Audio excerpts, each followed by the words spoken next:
ही ना झूली माई, काहे की टूट जाई डार अब ही ना झूली माई।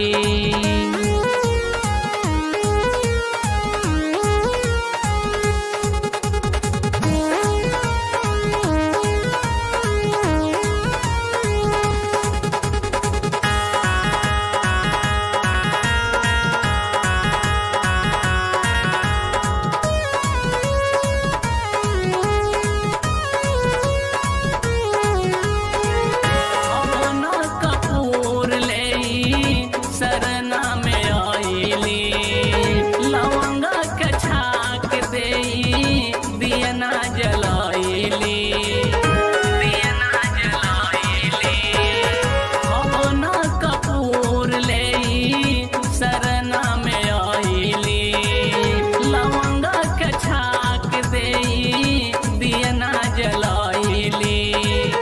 गैयो के दूधवा अब तो दीनी हमें ढार, कुछ दिन मान जाए माई, कुछ दिन मान जाए माई, काहे की टूट जाए डार अब ही ना झूली माई, काहे की टूट जाए डार अब ही ना झूली माई।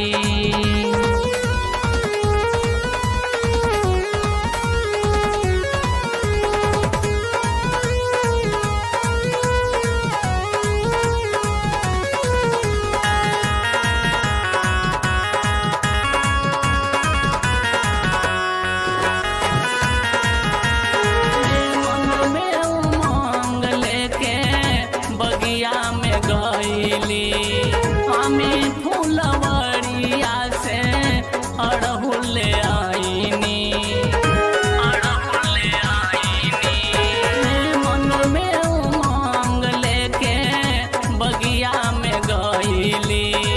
हमें